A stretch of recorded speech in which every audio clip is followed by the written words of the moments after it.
शालू जी, कभी भी कोई व्यक्ति पार्टी से बड़ा नहीं होता है। और भारतीय जनता पार्टी में क्या हुआ, मोदी साहब पार्टी से बड़े हो गए और पार्टी से नहीं, वो देश से भी बड़े हो गए। ऐसा नहीं होना चाहिए। आरएसएस से वो बड़े हो गए, पार्टी से वो बड़े हो गए, उनका नुकसान उनको देखना पड़ रहा है। उन्होंने कहा कि कांग्रेस मुक्त भारत करेंगे, ये उनको नहीं कहना था, वो कह गए और चलते गए और कांग्रेस के नेताओं को अपनी पार्टी में शामिल करके भारतीय जनता पार्टी मुक्त कर रही थी, कांग्रेस युक्त भारतीय जनता पार्टी बन गई। जैसे ही वो कांग्रेस युक्त भारतीय जनता पार्टी बनी, पन्ना प्रमुख नाराज हुए। पन्ना प्रमुख ने काम करना बंद कर दिया। पन्ना प्रमुख ने कहा आपने कांग्रेस के नेताओं को शामिल कर लिया, आप काम उनसे करा लो। और जो वरिष्ठ नेता थे उनको लाइन वार राजकुमार, ये नाराजगी तो हमने शायद कांग्रेस में भी नोटिस की थी कि जब कांग्रेस के जो बड़े नेता हैं, बड़े कार्यकर्ता, उनको लगा उन्हें टिकट नहीं मिल रही तो वो भी एक साथ कांग्रेस छोड़कर वो बीजेपी के पास चले गए। बीजेपी का उन्होंने दामन थाम लिया था, तो वो नुकसान तो शायद कांग्रेस ने भी उठाया ही है। वो नाराजगी जो है, वो जो डैमेज कंट्रोल है, कांग्रेस को भी करने की जरूरत पड़ी ही होगी।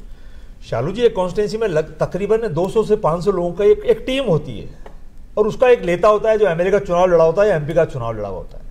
वो अगर पार्टी छोड़ के जा रहा है, कोई भी पार्टी पे छोड़ के जा रहा है, हमारे कांग्रेस पार्टी के जो ऊपर के नेता थे जो पार्टी छोड़ के भारतीय जनता पार्टी को ज्वाइन किए, लेकिन जो नीचे की 400, 500, 300 लोगों की जो टीम थी ना, उनमें से एक भी नहीं गई। वो 300, 400 लोग ही उस नेता को नेता बनाया करते थे। उन नेताजी को गलतफहमी थी कि मैं बीजेपी में जाऊंगा तो मेरे पीछे 300 लोग चले जाएंगे, लेकिन 300 में से 5-10 को छोड़ दो जो निजी स्वार्थों से गए, बाकी सारे के सारे यहीं रह गए। इसलिए हमको वहां नुकसान नहीं हुआ। और कांग्रेस पार्टी ने बार बार कहा कि मां को छोड़ के मत जाओ। जो व्यक्ति अपनी मां का सगा नहीं है, जिस आदमी की उम्र 60-65 साल है और वो अपनी मां के साथ रहा और आज वो अपनी मां को मां नहीं मान रहा है और दूसरे की मां को मां मान रहा है, तो आप सोच सकते हैं वो कैसे मान सकता है। और जो आदमी अपनी पार्टी का सगा नहीं, दूसरे का सगा कैसे हो सकता है। जिस आदमी ने उसको कार्यकर्ता से लेके केंद्रीय मंत्री तक बनाया, मंत्री तक बनाया, सब कुछ एमएलए एमपी बनाया, सारी प्रतिष्ठा दी, और आज वो अगर अपना घर छोड़ के जाता है, खासकर उस वक्त जब कांग्रेस पार्टी देश में अपने आप को कमजोर महसूस कर रही है, भारतीय जनता पार्टी पूरी ताकत लगा के हमको मारने का काम कर रही है, और आप ऐसे नाजुक मौके पर हमारा घर छोड़ के जा रहे हो, हमको कमजोर कर रहे हो। ये तो